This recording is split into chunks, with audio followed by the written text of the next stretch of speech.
اگر سمندری طاقت کی بات کی جائے تو دنیا میں صرف وہی ممالک اپنی بقا کو یقینی بنا سکتے ہیں جن کے پاس مضبوط بحری دفاع موجود ہو۔ پاکستان اور بھارت دو ایسے ہمسائے ممالک ہیں جو اپنی سمندری سرحدوں کی حفاظت کے لیے جدید ترین نیول فورس بنانے کی دوڑ میں شامل ہیں، لیکن سوال یہ پیدا ہوتا ہے کہ کون زیادہ طاقتور ہے، کس کے پاس زیادہ جدید جنگی ساز و سامان موجود ہے، اور اگر کبھی سمندری جنگ ہوئی تو کون فاتح بنے گا۔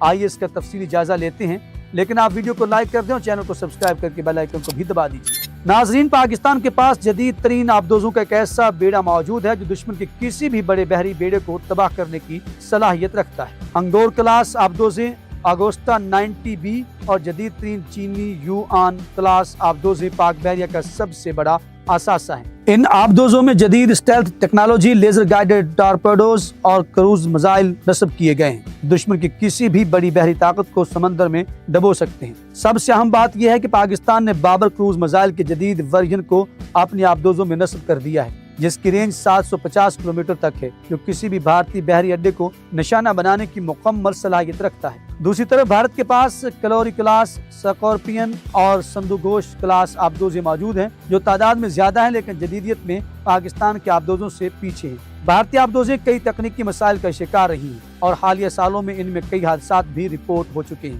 جو ان کی کمزوری کو ظاہر کرتے ہیں۔ پاک بحریہ کے پاس طارق کلاس، ذوالفقار کلاس اور ٹیپو سلطان کلاس جیسے جدید فرگیٹس اور بحری جہاز موجود ہیں جو کسی بھی جنگ میں فیصلہ کن کردار ادا کر سکتے ہیں۔ ان جہازوں میں نصب 802 اینٹی شپ میزائل اور جدید فضائی دفاعی نظام انہیں مزید خطرناک بناتے ہیں۔ اس کے علاوہ پاکستان نے حال ہی میں چین سے ٹائپ 054 AP فریگیٹس حاصل کیے ہیں جو جدید ترین جنگی صلاحیتوں سے لیس ہیں اور بھارتی بحری جہازوں کے لیے ایک بڑا خطرہ بھی ہیں۔ دوسری طرف بھارتی نیوی کے پاس زیادہ تعداد میں بحری جہاز موجود ہیں، لیکن ان میں سے کئی پرانے اور ناقص ٹیکنالوجی کے حامل۔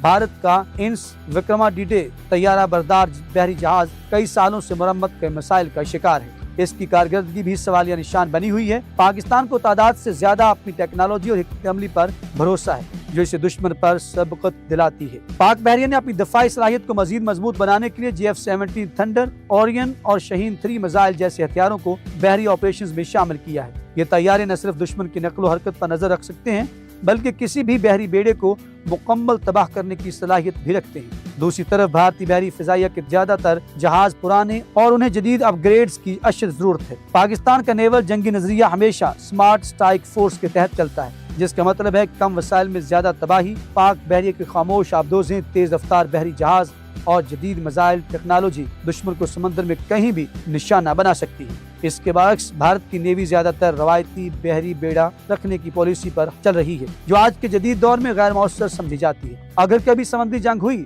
تو بھارت کی زیادہ تعداد والی بحریہ کو پاکستان کے اسٹیلتھ آبدوزیں اور جدید میزائل سسٹمز ناکارہ بنا سکتے ہیں۔ پاکستان کی ہٹ اینڈ رن اسٹریٹجی، جس میں چھوٹے مگر مہلک ہتھیاروں سے دشمن پر ضرب لگانا شامل ہے، بھارت کے بھاری بھرکم بحری جہازوں کے لیے ایک بھیانک خواب ثابت ہو سکتی ہے۔ پاکستان نے ثابت کیا ہے کہ تعداد نہیں بلکہ جدید ٹیکنالوجی اور حکمت عملی اصل طاقت ہوتی ہے، اور پاک بحریہ دشمن کے کسی بھی بڑے خواب کو چکنا چور کرنے کے لیے مکمل طور پر تیار ہے۔ ویڈیو اچھی لگی تو لائک کر دیں، چینل کو سبسکرائب کر کے بیل آئیکن کو دبا لیجئے اور کمنٹ سیکشن میں جا کے اپنے خیالات کا اظہار ضرور کیجیے گا۔ ہمیں رہے گا آپ کے فیڈ بیک کا انتظار۔